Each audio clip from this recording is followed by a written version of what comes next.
Hi, y'all. This is Kristen Chenoweth. Hi, I'm Gloria Stefan. This is Sarah Bareilles. Hi, I'm Patty Lapone. This is Lin-Manuel Miranda. You're listening to the Broadway Podcast Network.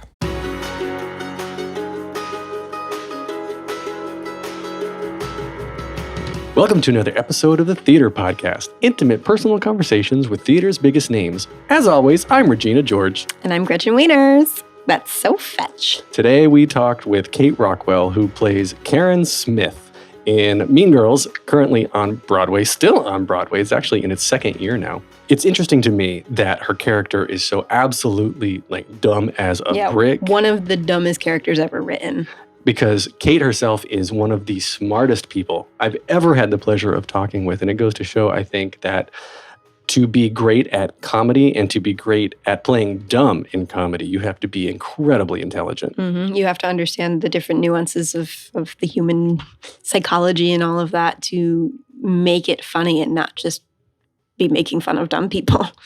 Well, yeah, you have to read the audience. You have to play, ride the wave. I think Sarah Stiles actually said this too, that, what motivates her in her closing questions is riding that wave, that comedy wave. And you've got to be super smart to be able to know where the crest is as it goes through, over time.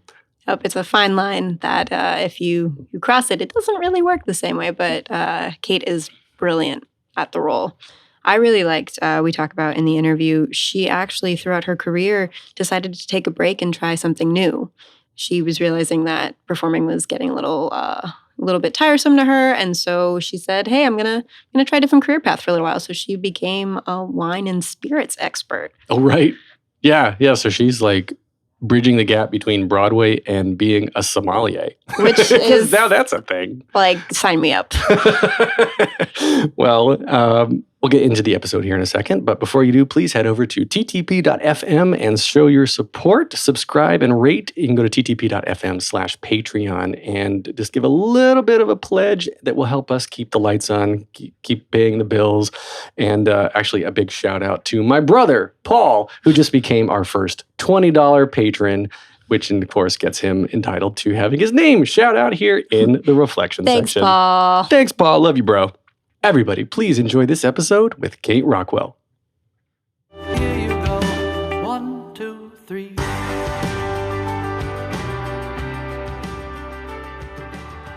Currently bleaching out her brain cells in Mean Girls the Musical, she originated the role of pretty but dim Karen Smith, for which she earned a Helen Hayes nomination during their out-of-town tryout in Washington, D.C. She has previous Broadway credits, including originating the role of Skylar in Bring It On the Musical, Sherry in Rock of Ages, Margot in Legally Blonde, and Hair. And her TV and film credits include High Maintenance, Deadbeat, and Sex and the City the Movie. Kate Rockwell, welcome to the Theater Podcast. Thank you. Happy to be here. I made that up. Do you always intro yourself by song? Actually, a lot, yes, unfortunately. I sing a lot of things. I have 2 dogs, and so we sing just chatter to them all day, and it's bled into my normal life, so I just sing chatter a lot. How do you talk to your dogs? Come and get your food? Yeah. Are you guys hungry? Do you want some dinner? Probably you do, because you are dogs all the time, just all day. It's all the time. I love that this is the first. We're in minute 1, and I'm let me tell you the weird shit I do at home. And then I can imagine your dogs are yeah, one of them just looks.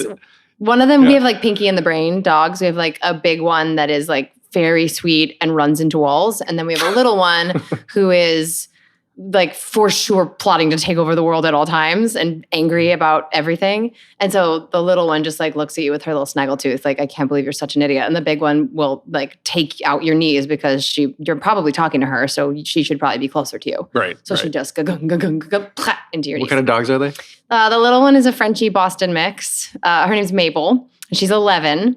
And then the big one is Bessie. She's a boxer, bulldog, Dalmatian, we don't know, mutt. Something. And she's somewhere around 5. They're both rescues, but she's a long lost. She's from Georgia. We got her from a rescue that got her from a rescue that got her from a rescue. So nobody wanted her? Yeah. Aww. She's big. She's 60 pounds. When we got her, she was 75 pounds. She was so fat.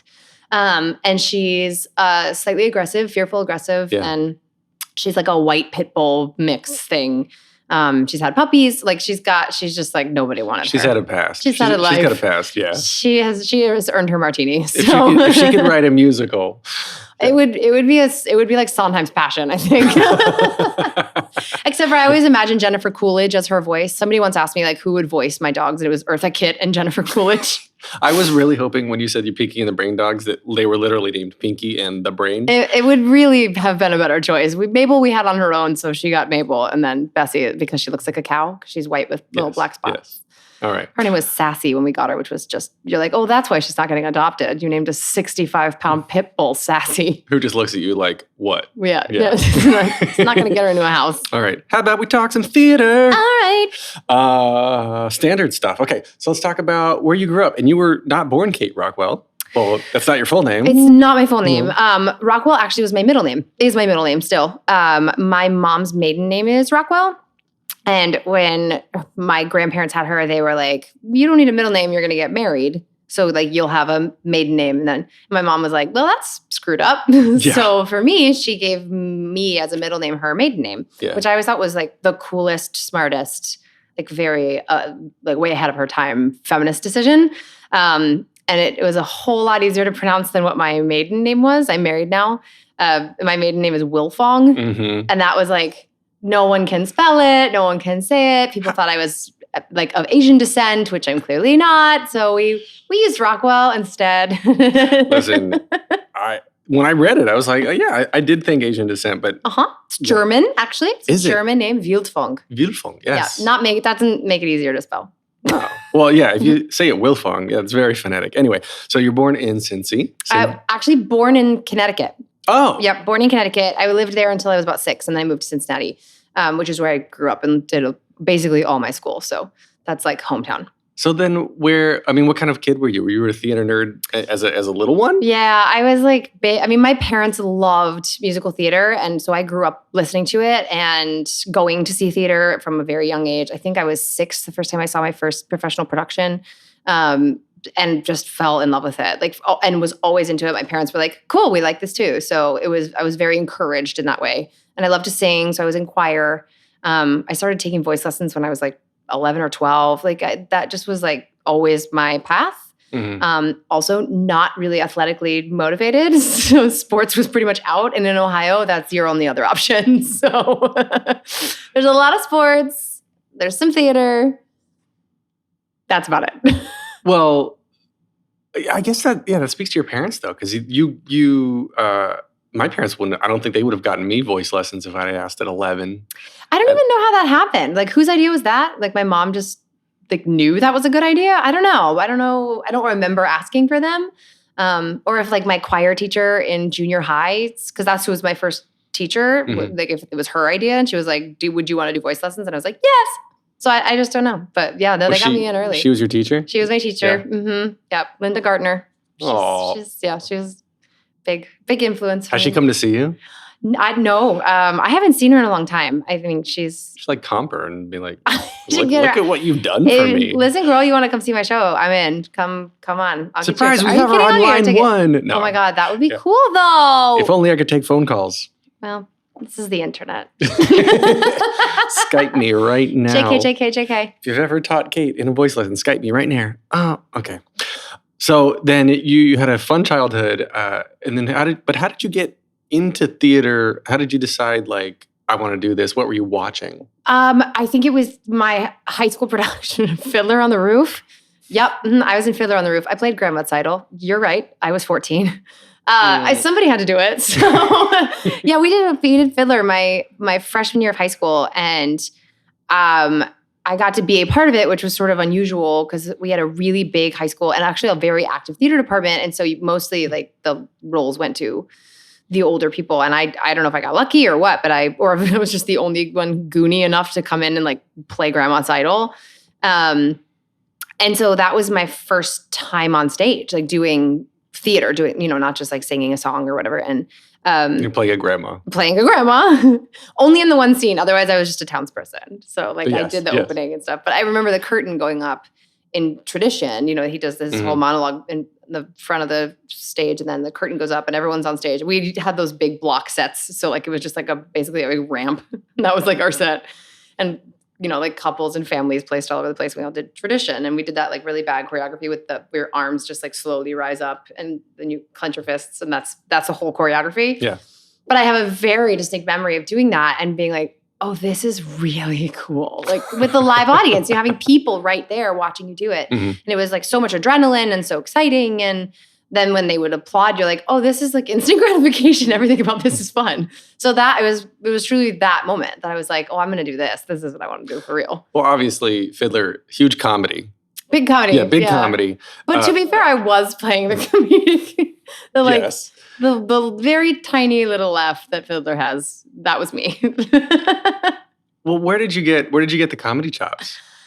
Oh gosh, I don't know. My family's funny. My parents are both funny. I have a sister and brother, both younger, and it is like quip after quip after quip. That is like how we engage. And it's all very like smart and sharp and angular. And so I think that has stuck with me.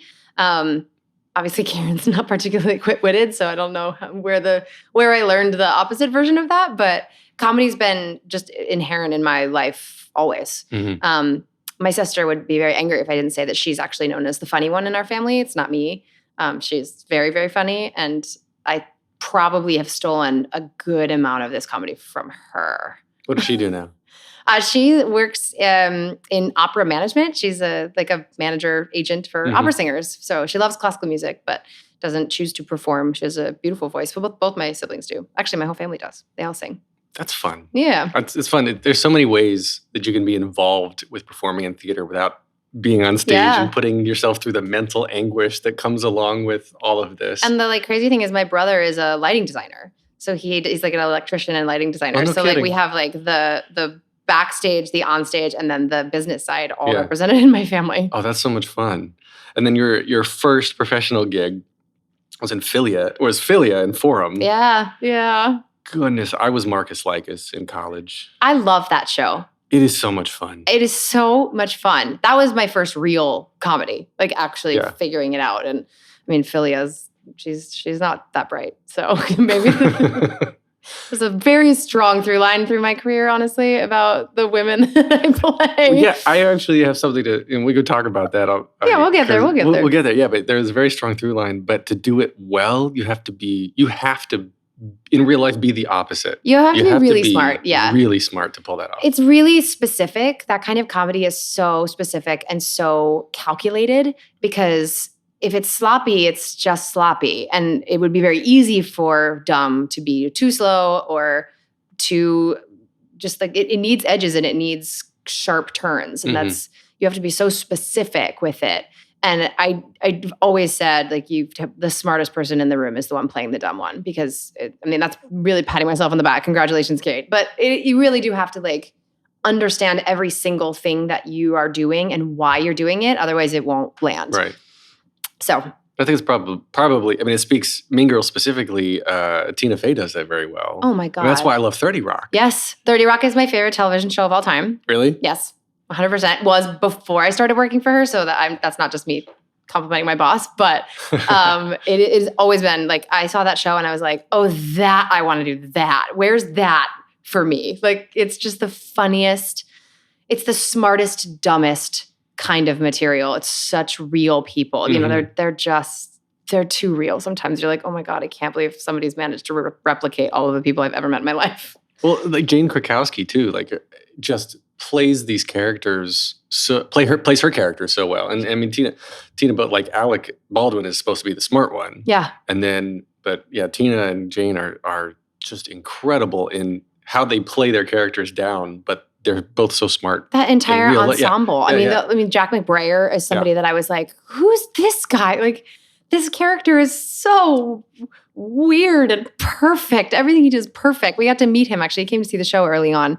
And I was like, I hope you understand. I think you're just a masterclass in just commitment and comedy. They're all, they're all that way. Every one of them, is just a master of their art form, and they all work together. It looked like they worked together so beautifully. Yeah, and what was it like working for Tina though? Or you still work for Tina? I still work for Tina. Yeah.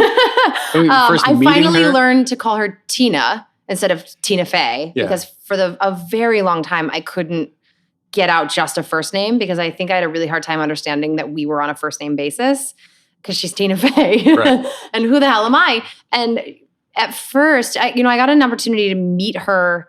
Actually, back in 2015, we did a one-day very casual table read of just Act 1 of Mean Girls.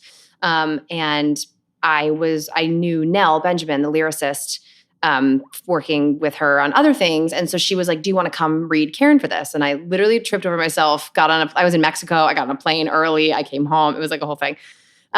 Because of course I do. Everyone wants that. Yeah. And so I met her in that room and she was lovely and like so complimentary. And it was like, oh my God, I can't believe I just met Tina Fey. Cut to a year later when we're doing the auditions.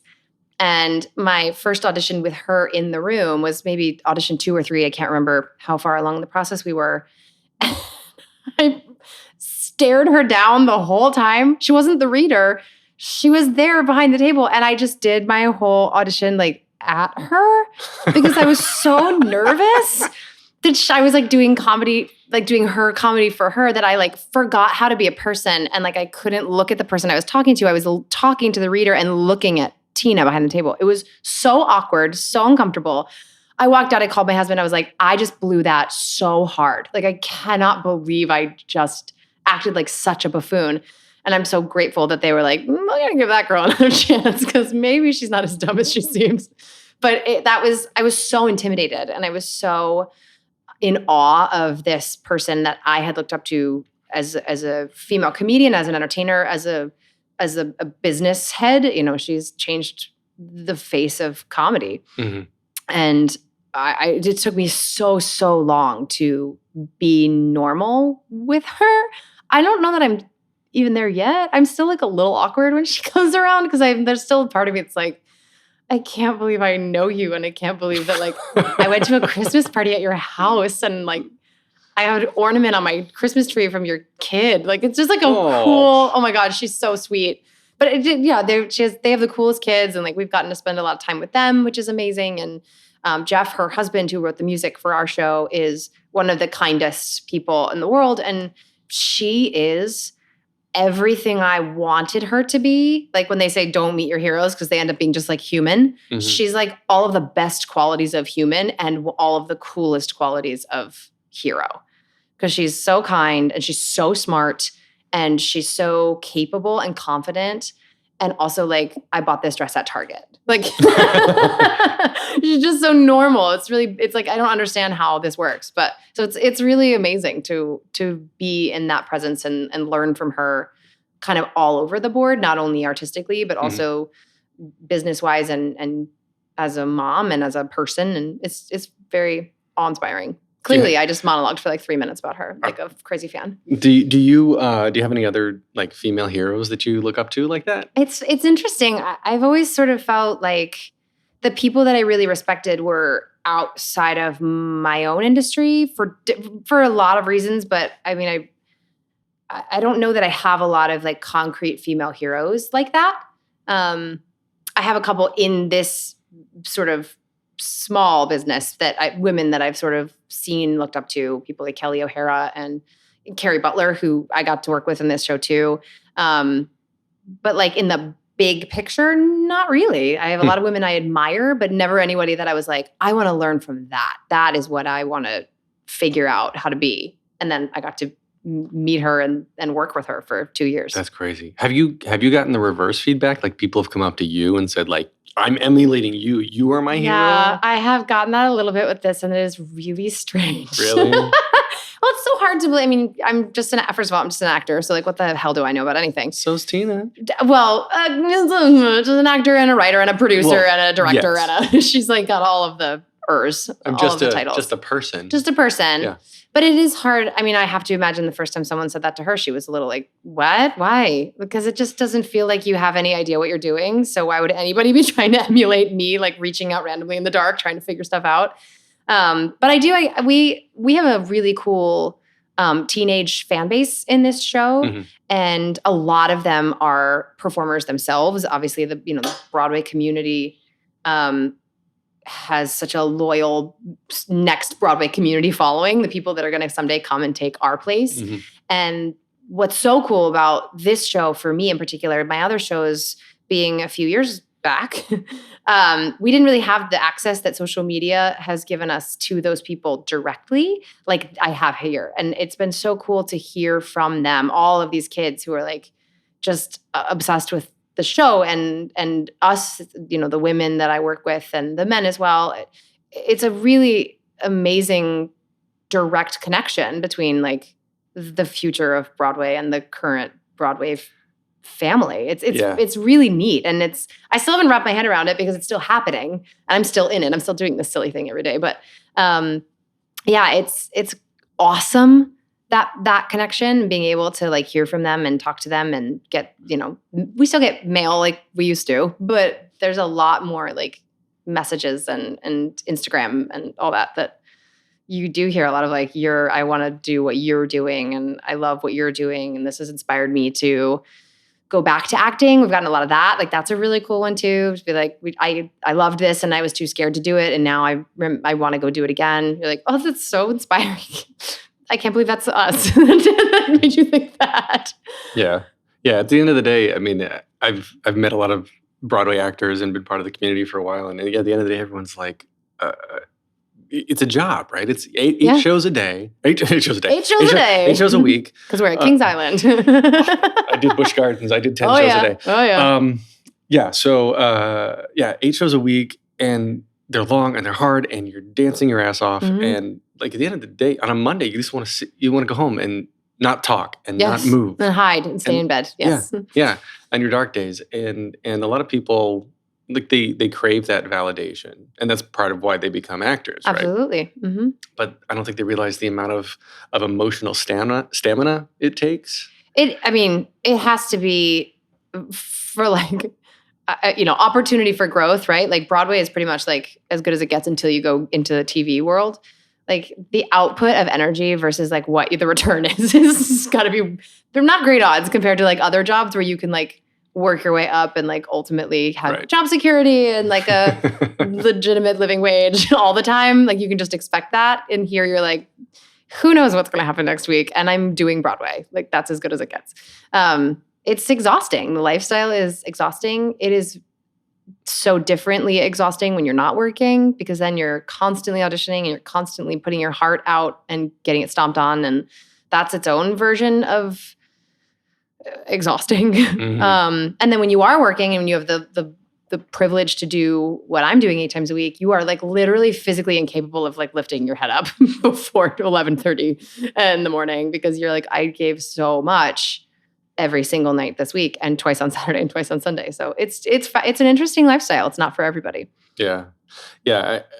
Do you get anxiety? Do you feel the stress of being between jobs, or are you just like, I'll just find the next thing? A little of both. I think it depends on where I'm at in that particular month. I tend to be okay for a while at least. Like, I mean, when you hit month 8 and you're like, I can't pay my rent and I'm tired of eating ramen noodles, then like it gets a little more stressful. But I tend to be pretty okay because I really, really believe that what is meant to happen does happen. But that's a hard thing of course I get to say that right now because I have a great job and that's a luxury that I get to pretend like I feel that way all the time, which I don't. I absolutely have like those emotional breakdowns of I'm never going to work again. And we had that conversation on stage today with me and one of the other girls where it's like, is this our last job? Are we never going to work again after this? And I said, maybe.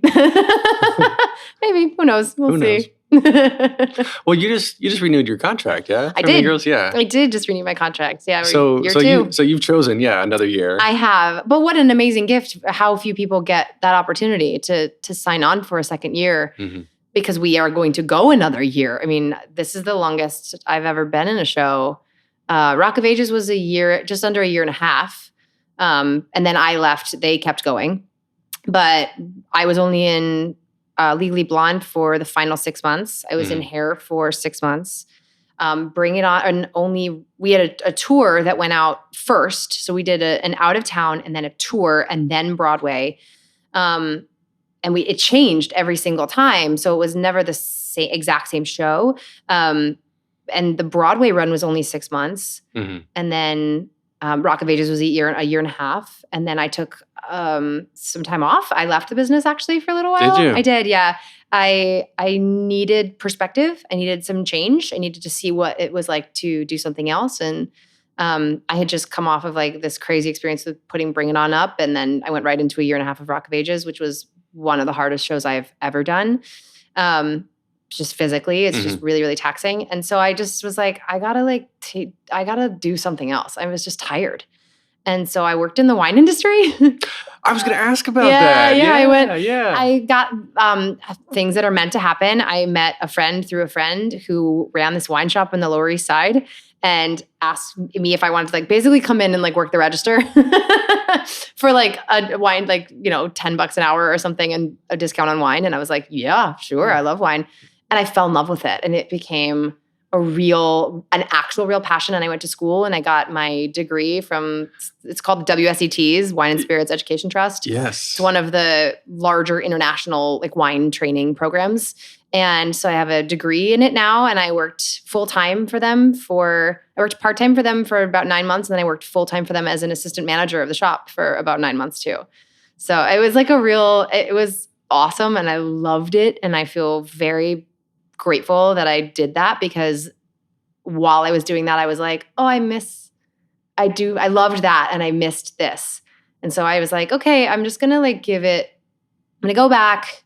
I really want to do a play. And that was the thing that happened for me that got me out of the wine shop. And then after that, I was like, it'd be really fun to like do like a classic musical. And then like, bam, I went to DC and I worked for Arena Stages and I did Carousel. Mm-hmm. And then I said to myself, okay, you're going to really do this for a year. You're going to spend 1 year doing nothing else. You're going to put all of your eggs in this basket and you're just going to see if it feels right. And I booked Mean Girls. And so you just it's so serendipitous. Like it's how you know that like things happen when they're meant to happen. And that's why you get to be okay when you're not working.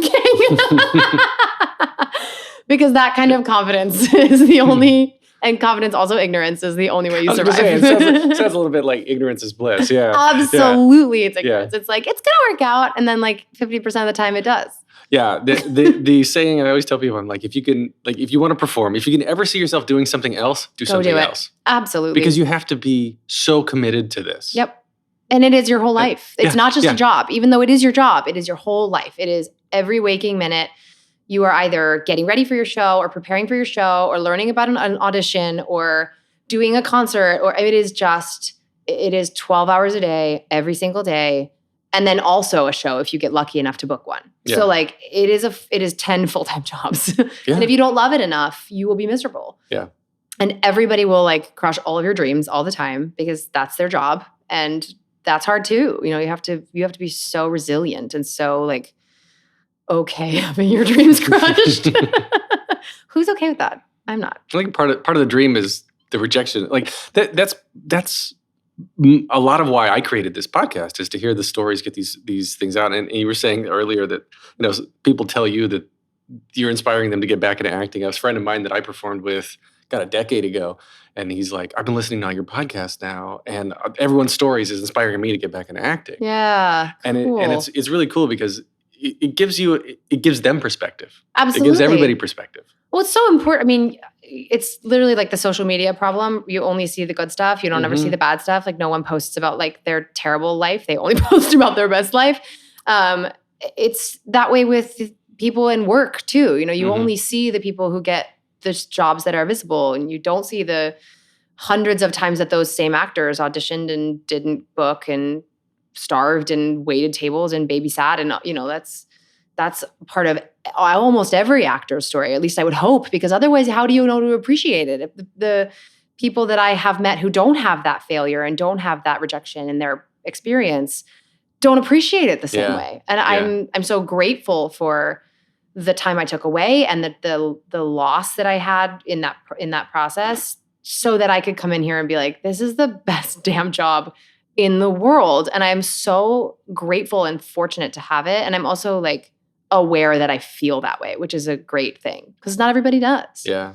Yeah. I've talked to a lot of people on this podcast too. And like Wesley Taylor sticks out in my mind because he came straight out of School of the Arts and booked Rock of Ages. Mm-hmm. And then he did that and it was great and originated, right? Yeah, like straight out of college, cast, originated a role. Yeah. And then he's like, all right, Broadway, here I am, and nothing. Broadway's like, cute. Yeah, yeah, get in line. Because Broadway is a bitch. And yeah, so he's one of dozens of stories I've heard where people are just like, oh, perspective. Absolutely. And now I need to struggle. And now I'll get through this. And now I'm okay. Yeah. But it's a cycle. And that's the game. The game isn't like, can you book a Broadway show? The game isn't, are you the most talented person on the face of the earth? Like the game is, can you survive? Can you thrive in an environment that is really going to like punch you in the face at any given moment as soon as you're not looking? Yeah. And to put they it don't nicely. like come up, warn you they're going to punch you in the face. They're like, look over there. Also, I'm punching you. You know, it is definitely for people who are of solid stock. Like you have to be of solid stock to enjoy this business enough to want to stay in it. Mm-hmm. Because again, it has to be joyful. It has to be, that's our job. We are either experiencing joy or sharing joy or giving joy or taking joy, you know, whatever it is. That's feeling. All entertainment is. Making people feel. Right. And feeling yourself too. Yeah. Like you have to feel, you have to have that deep well. Isn't that what we say at the theater school? That it's like, you know, pull from the deep well of emotion. Ew. You know what's teaching me a lot is Barry. Bill Hader's Barry. You watch that show on HBO? No, I haven't. Oh my God. Yeah, quick sidetrack. Season 2 finale just finished. Bill Hader's character Barry is a hitman whose target. I've seen the promos for this when I was watching Game of Thrones. Yeah, whose target is an actor. He gets bitten by the acting bug, whose teacher is played by Henry Winkler. Henry Winkler. Uh-huh. And then he ends up like becoming this great actor. But like all the actors, the real life actors are horrible, like ditzy people. Like again, sort of the Karen sort of thing, where they're ditzy people, but then they get on stage and act, and especially the main character, she's so good. And I'm just like, but the whole thing anyway, you know, Henry Winkler's character is like, pull from your life, pull from your real experiences, yeah.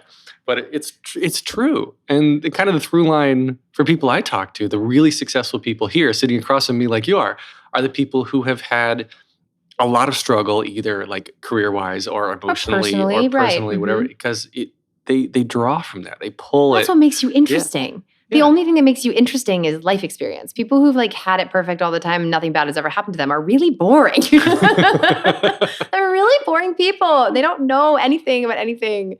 So you're like, I don't want to watch that person go through something. I want to watch the like MFer who's like really struggled and like had to sell drugs on the street to like pay for their alcohol problem and support their kid and also like won the lottery. That's who I want to watch. That's fascinating. Yeah. Like, please you do, you know, Death of a Salesman. Yeah. Well, it's so cool. I mean, I applaud you for stepping away and realizing that you needed that perspective, because I think it's brought you back to a really good place. 100%. Yeah. Yeah. I actually have had a lot of people. Again, it's like it like makes such a good like crappy Hallmark movie because like it worked out for me, and that's great. That I'm so lucky that I was like, I'm gonna get back into it, and then like bam, hot pink. But I've had a lot of people reach out to me, friends or friends of friends, that have been struggling with how to deal with the fact that they don't have the joy of it anymore. And I have told every single one of them, go do something else. Go do something else for 3 months. Just like this business can be so, and the city can be so like all consuming and pressurizing and make you feel like you're just like getting crushed and you lose perspective. So it's like, go to Montana and like learn how to bake pies for 3 months. Just go do it. Broadway's not going anywhere. No, it's not. Entertainment's not going anywhere. New York City, God be willing, isn't going anywhere. Go. And what are you going to lose? And 100% of them have come back and been like, I'm so glad I did. Yeah. That doesn't mean they come back and do theater again, but they come back and they're like, I'm so grateful for the change of perspective because that's what it gives you. And that is like life-saving when you're feeling like you cannot see a way out. It's just, I mean, speaking from personal experience too, when you do the same thing over and over again, no matter how great it is, to, you know, from in other people's eyes, you still get kind of bored with it. Absolutely. And I think humans, we are inclined to need change while ironically being afraid of it. Isn't that so silly that we're like you crave it, but it's like the thing you're the most afraid of? Yeah. Yeah. Seems like an evolution thing we should really be working out. We've been around a while. You hear that evolution? Come on, guys. Yeah. Dial that dial up it's a little totally, bit. I am all about change, and it's scary. It's so scary. But I've been through enough of it that I'm like, I can look back at it in my 38 years on this planet and be like, okay, 9 out of 10 times I figured it out. Yeah. Like I landed in my equivalent of Mean Girls. And like, right? Yeah, whatever your equivalent of it is, like whatever you're trying to see differently, for whatever reason, it's so valuable. Don't you want to be that person like at the end of your life that's like, I saw all of these things? That for me is like the thing that always motivates me to be like, what if you didn't do it? And you're like, well, at the end of your life, would you feel so sad you never tried? Yeah. So sad that you didn't like explore what that meant. Because if it sucks, then like, okay, stop doing that. If you don't like that, make another change. You can always make change. Mm-hmm. That's a very privileged thing I get to say because I get to always make change. But for the most part, I think most of the people listening to this podcast are in a position where they can always make change. So why not try it? Why not see what happens? And maybe something awesome will happen. Maybe you'll like find the thing you actually love to do. Maybe making pies in Montana is the thing you were meant to do. You become the and pie you maker. would never have known if you hadn't gone to Montana to make pies for 3 months. That's right. Or you come back, you learn how to make pies, come back and open your shop here on Fifth Avenue and become the pie master. And be very, very fancy. That's right. Because if you have a pie shop on Fifth Avenue, I want to meet you. To quote Liz Lemon, I want to go to there. I want to go to there. You met your husband, Spencer Howard, in Legally Blonde. I did. And he is the tour, right? On the tour, yes. Yeah. So he was nursing an injury. There's an injury involved in this story. Yeah. No. He didn't nurse the injury. He caused the injury, which is the reason I got to go on tour. Yeah, it's a great story. So my husband was the swing and the dance captain for the Legally Blonde tour, which went out. They left a few months before we closed on Broadway. And so they were out doing their thing. We closed on Broadway, and I got a phone call one day that the girl who's playing Margot had broken her leg. Was I available to go basically now for 3 months? It was my first tour, and I was like, absolutely, yes, great. What am I doing? So I like went out on this tour. I was just there for 3 months while she was recuperating, and it turns out that Spencer had been on that night in a track, and they do a lift with her. And something had gone a little bit wrong. And when they set her down a little hard, and that caused a hairline fracture in her leg, which is and it was misdiagnosed. And then she did more stuff on it, and then it got more injured, and that's what happened. Yeah. And so he was part of the reason that she got hurt. And then I came into the show, and then now we are married 10 years later. Well, not saying that it was great that the other girl fractured her leg, but it sounds like it was a great story. I mean, if you get really into it, he wasn't supposed to have that track.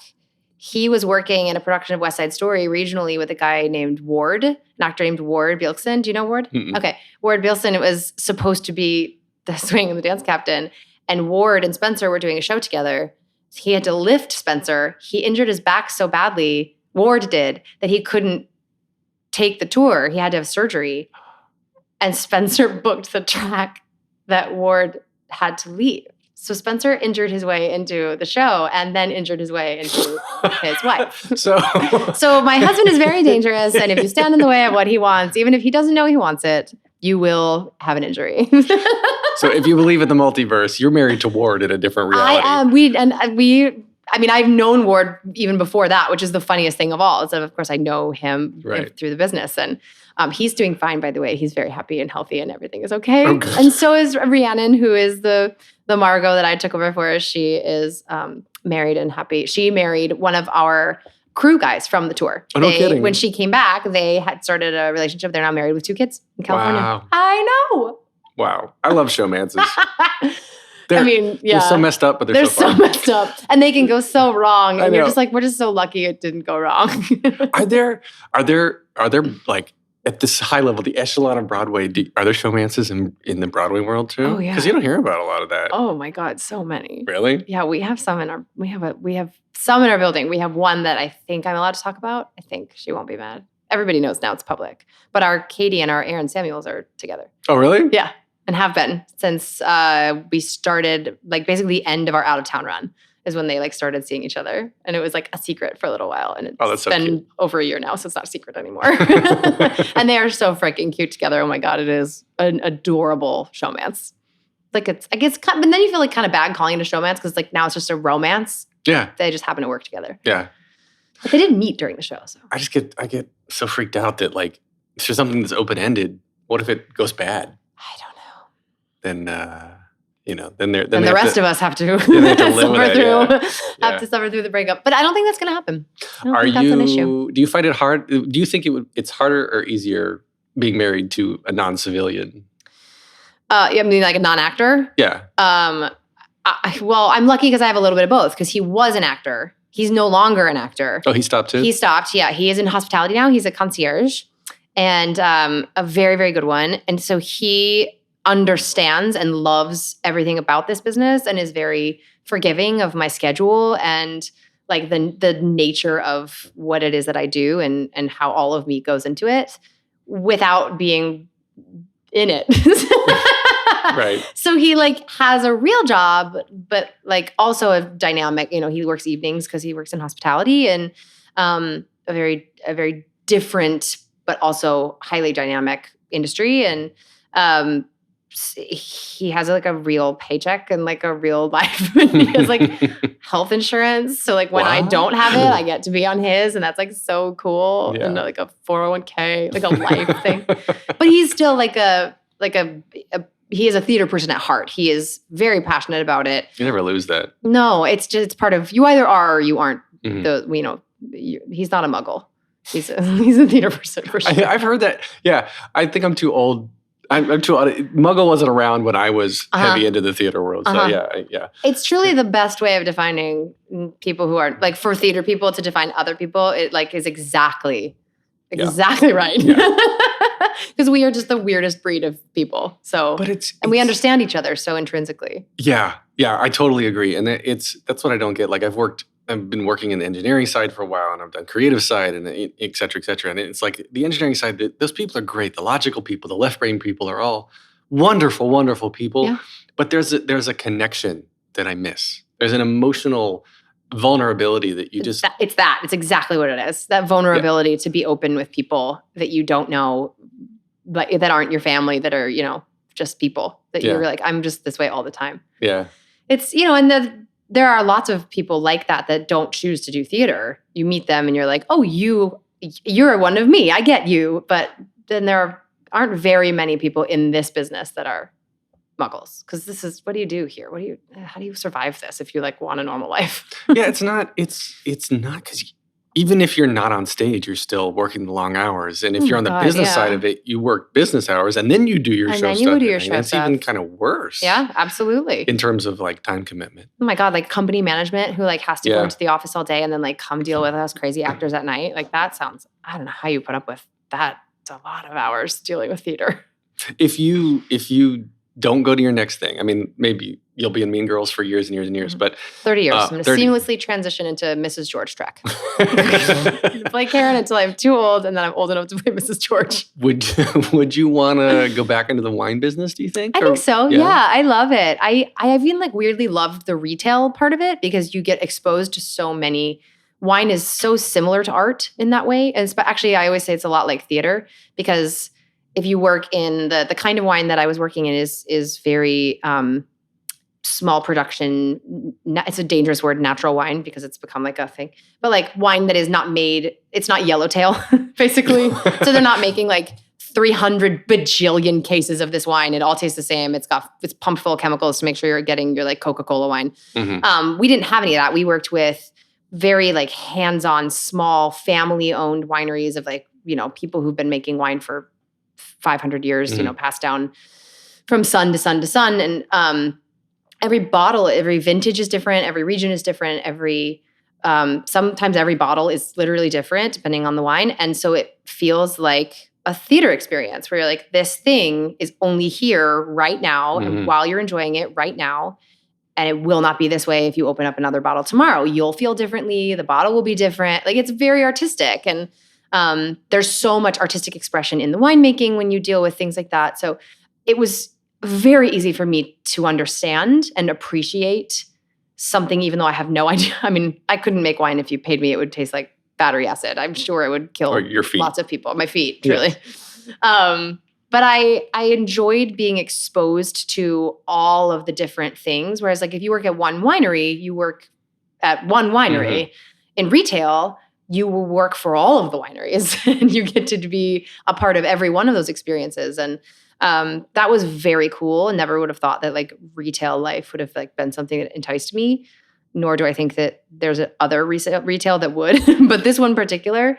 But I think it would be like a life dream to own or, own a winery and help create that kind of art when I can no longer sustain this one. Why not do both? I mean, sure, with all my time and money. The stardust of winery or of wine bars. You know what I really want to do? See, but here's the thing here's the trick about wine bars. Now you have to run a bar, and that sounds awful. I don't want that. I don't want to have to stay up till 3 a.m. I don't want to deal with my drunk people at the bar. I would be a miserable bar owner. But I like the idea of like owning a winery is very enticing, and I think like my like big girl goal would be to like have a winery that was also a dog rescue, and that would combine like all of the things that I liked all at one time.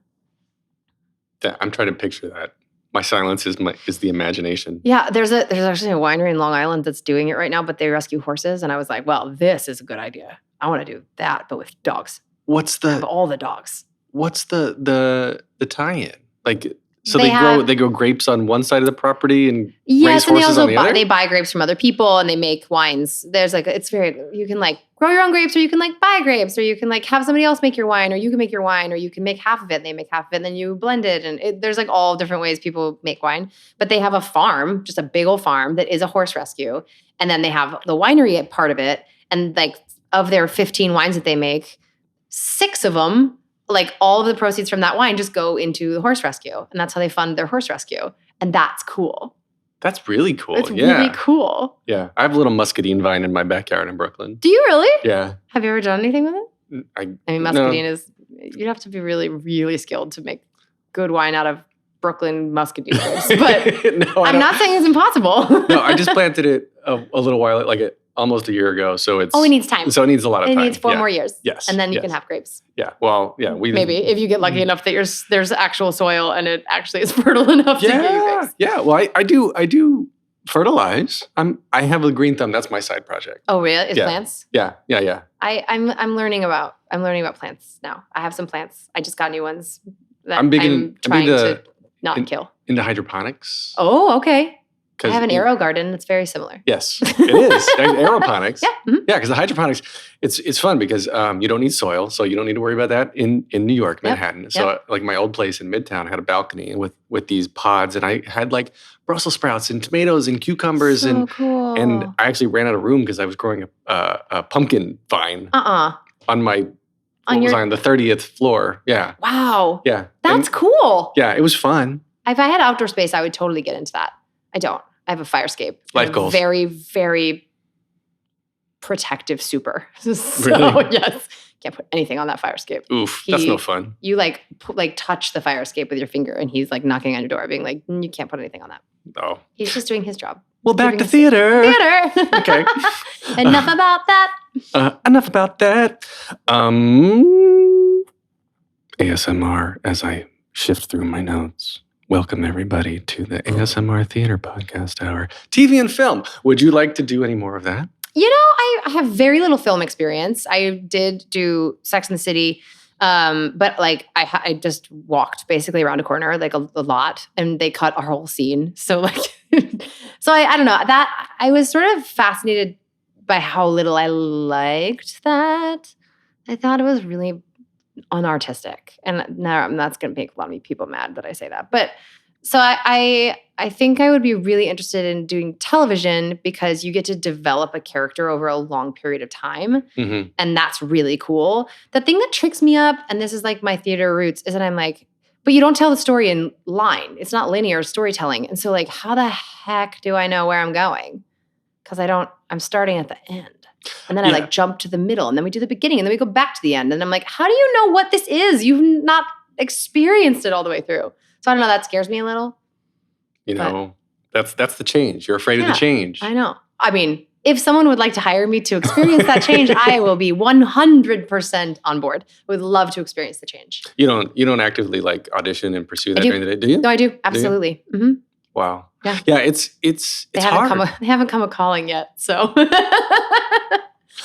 Yeah, it's a totally different industry, and I forget who it was. I mean, this is going to make a really bad story because I don't remember any of the context. But it was like over the course of the movie, this particular character gets more and more like unhinged, and so whoever this actor or actress was that was telling it, I'm sorry, bad story, but like they would give themselves a number from 1 to 10 at whatever point in the script they were, of like 10 being the ridiculous off the wall, 1 being totally like sane and not like unhinged, right? Yeah. And so like, all right, this scene is scene 6A or 7B, and I'm a 4, and on this one I'm an 8, and so they kind of like. I marvel at people that can do that, though. Yeah. That's a totally separate skill from the stamina that it takes to like tell a story from start to finish. Like I'm very envious of that skill. I've never tried really, so I don't know if I have it or I don't have it. But it's like very cool to be able to drop in like that out of nowhere. To go from like 1 to 8 to 6 to 15 is like such a cool thing to be able to do. Oh, speaking of stamina, I meant to ask you about Bring It On. You said you weren't very sport or athletically oriented, but the cheerleading and the dancing and that. Yep. Learn all that. Yeah. I had to learn how to cheerlead. Yeah. I was lucky in the sense that there were 2 principal women, Taylor Louderman and then Ellie McLemore, were the 2 that had to like really stunt. And I didn't. That was just not, my track didn't really need to do that. But I based stunts. I learned how to catch. I saved some people, like when stunts went badly. Like I knew that I was a real cheerleader when I ran towards the falling human instead of away to save my own life. It was a really proud day in my life because I literally caught someone falling out of a lift that didn't go well, put her down, and then I was like, oh my God, I did it. I like mastered because your basic human instinct is run away from the thing falling out of the sky at you. And that is very hard to overcome. And the day that I did, I felt very proud. But yeah, it was insane. I mean, creating that show was insane because competitive cheerleading isn't designed to be done for 2.5 hours, 8 times a week. It's designed to be done for 3 minutes once, maybe twice in a weekend, twice in a day. And so we had like our cast was basically like 3 segments. There was like a core of actor-singers, a core of dancers, and then a core of professional cheerleaders and gymnasts. And so they had to learn to act and sing. They had to learn to like act and cheer. And we had to learn to like dance and cheer. And it was the craziest like amalgamation of skill sets all coming together. And we had everybody was so respectful of the other person's skills, which was really neat because we just did not have them. I looked at like, there's this woman, her name was Brooklyn, and she was one of our cheerleaders. And I have never met a literally stronger human being than her. And she's like this teeny tiny little like blonde from Kentucky. She can drink you under the table. She can throw a football better than any man I've ever met. And also she can like flip herself over and throw people in the air and catch that. Like it's insane athleticism what they can do. And anybody who says competitive cheerleading is not an athletic event has never tried competitive cheerleading because it is one of the hardest things I've ever seen. It's insane that what they could do, what they did do every single day. Oh yeah, times a week. I've known men especially that have come out of cheerleading and they're jacked. Monsters. They are ripped. I mean, you're holding 115-pound people above your head like with one hand. With one hand. Throwing them up and catching them with one hand. Catching their foot with one hand. Yeah. We had I mean, there's obviously like everybody has their different facets in cheerleading. My best friends in the world was one of our star tumblers. And he lives in Atlanta now with his husband, but he's like a little taller than me and he's very muscular, but he's not a big guy because that's not what he does. He has to be able to flip his body around, throw himself in the air and spin.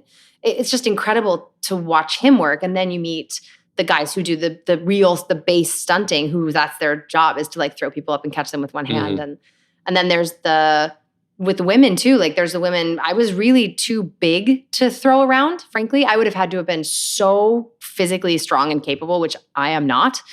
But like the women, the teeny tiny little like just rock women that are the flyers, because they have to be so muscular that they can like get up in the air and like make those shapes and flip, and every single one of them is a master athlete. And it was really cool to work in that world and have that really be the star of the show. You know, we were telling the story, so to speak, in terms of the musical elements of it, but like the star of the show are the cheerleaders. That's what everybody came to see. It wasn't me. It was definitely them. And it was neat to live in their world for a little bit and while watch them sort of adapt to our world.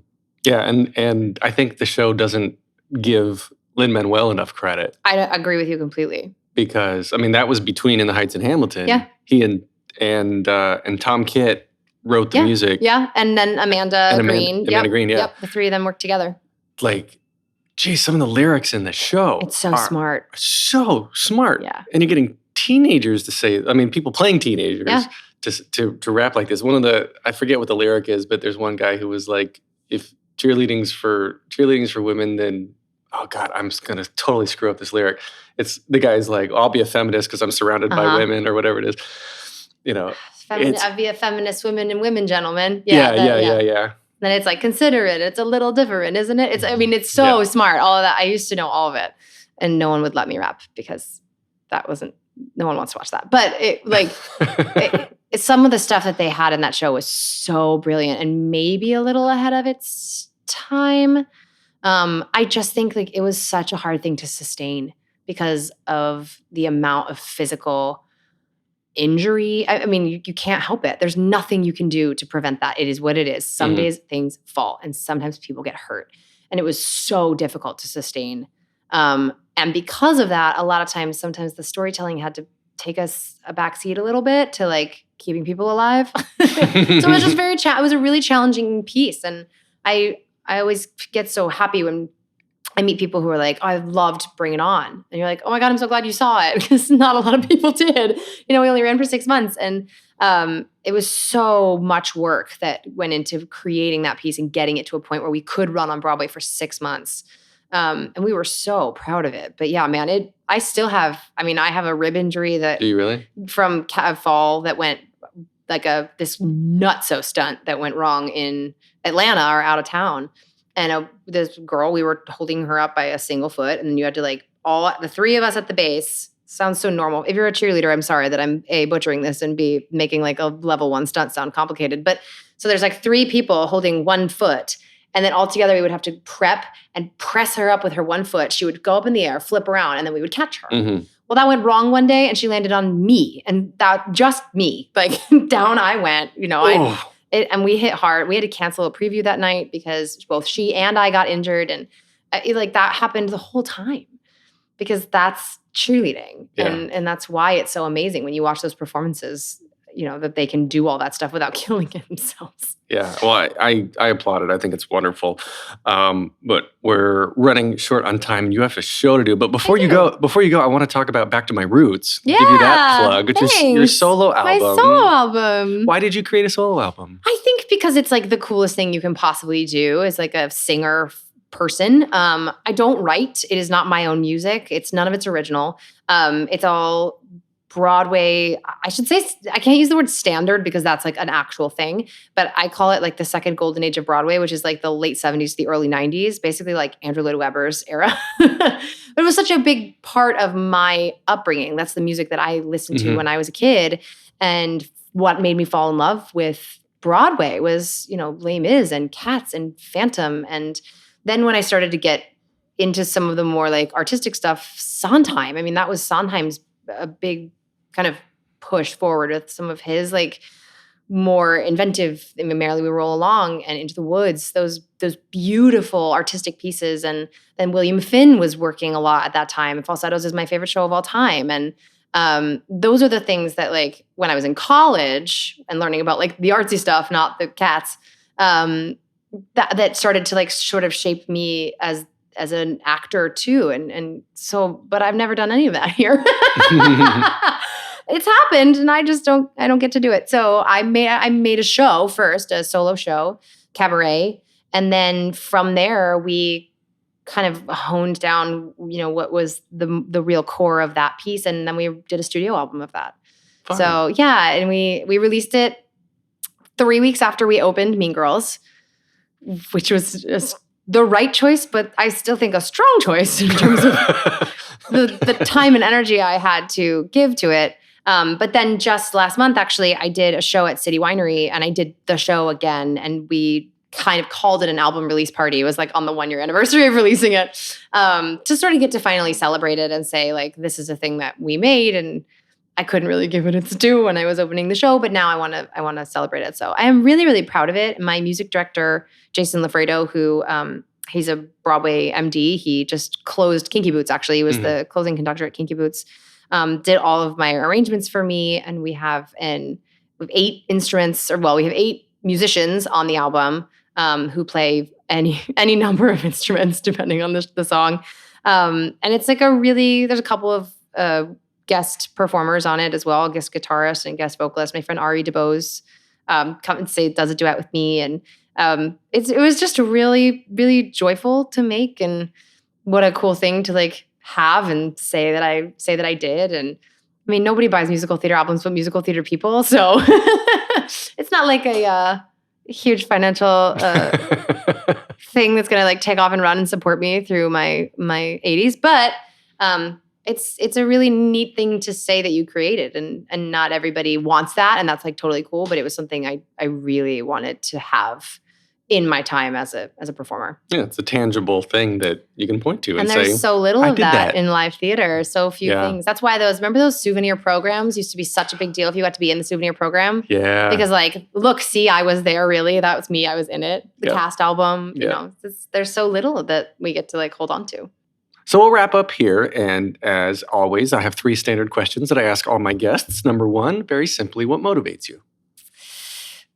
By very simply, you mean like get to the deepest part of your core as a human and distill it down to one sentence? What motivates me? Challenge? The word no motivates me.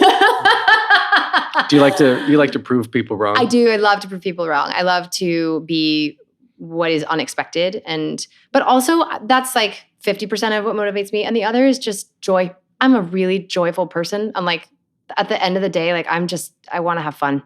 I like want to play, and I'm like the oldest child of all time, or I someday will be, because I just want to have fun. Yeah. And so that is, while I can be very like, of course there's lots of not fun things out there. Doing the laundry is never fun. That's like the thing that really drives a lot of the things that I do is like, is this going to be joyful? And can this either bring me joy or bring somebody else joy?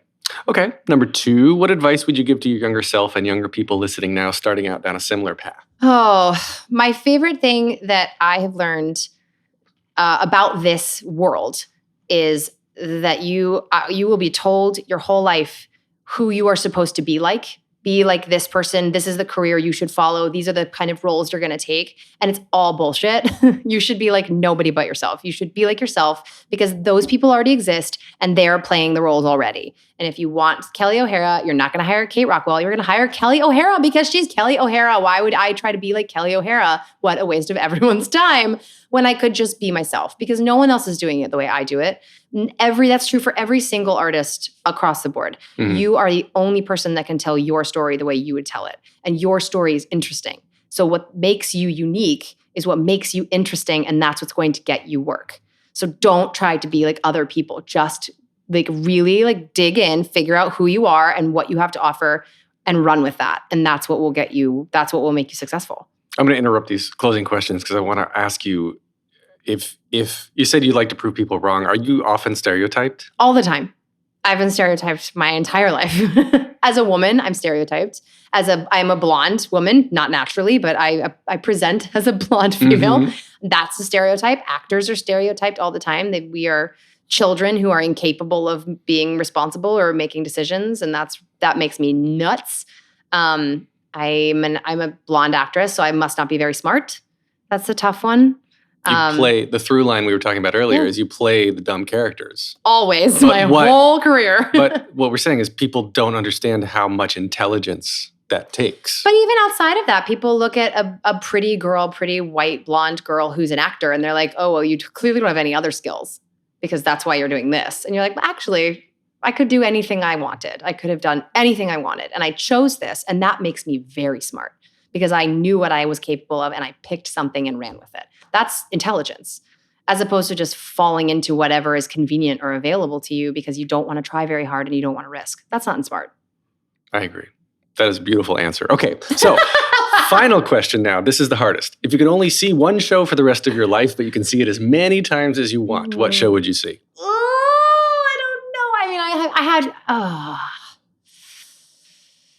I think it's still falsettos. So I'm watching it. I'm not in it. And whatever you want. I think it's still falsettos. That show brings me so much joy because it is so fucked up. It's fucked up. And it was like so in its time when it was done, it was so adventurous and so innovative. And now when you do it, it is still so freaking relevant and so painful, but also so heartwarming. And there's so many messages in it that are just sheer humanity. And I love that someone was capable of making musical theater human, because the whole point of musical theater 90% of the time is that we are like 300 times bigger than what humanity is. Mm-hmm. But not that show. That show is about real things and real people that are going through like stuff that's actually happening out there on the streets too. And that's neat. And also like you get to sing your face off while you do that. So like best of all of the artistic worlds for musical theater. So I think you'd do that. Wonderful. So we can connect with you online, katerockwell.com. Yeah. On Instagram, Kate Rockwell NYC. And I also have another Instagram account, Broadway Wino. Broadway Wino. It's a brand new one that is truly like, I don't know what it's going to turn into, but it's just me and wine and tips and answering questions. I'm trying to make the wine world less scary and less high and mighty and less like, so many people think wine is so unreachable, unattainable, and that's not true. Mm-hmm. You just have to know the language. You have to learn the language of wine. And I would love to be someone who helps people learn that language so that they feel more capable and then they can experiment more and learn more and try new things. So Broadway Wino, I don't know. We'll see. It's mostly just me drinking. You just be like a Broadway sommelier. I would love that if somebody wanted that, I guess. Who would want that? I could pour you your wine and I'll sing you a song. Yeah, you could just sing the whole menu to somebody or give you recommendations in songs. I could pair musical songs with a wine. I've already thought, this is my next concert. It's coming. I'm going to do like a wine pairing concert. Where we all drink the same wine together while a song is Please invite me. I want to come to that. That's so I need like a year. Brilliant. I need some time. Okay. It's going to be eventually. All right. Get more of me, thetheaterpodcast.com. Support the blah, blah, blah. You get more of me, thetheaterpodcast.com. You can support the podcast if you just add a little /Patreon at the end of that URL. You could get me on Instagram and Twitter, theater_podcast, facebook.com/officialtheaterpodcast. Of course, listen, subscribe, rate, and review, share the word. This is produced by Jillian Hochman, Jukebox the Ghost. Thank you for the music. And Kate Rockwell, thank you for this absolutely wonderful conversation. Thank you for having me. This was so fun. I'm just imagining the pairing and the song and the wine. And it's so going to be so great. Yeah, please. I mean, who doesn't want to drink while they listen to musical theater? Take a deep breath, make the world a little colorful.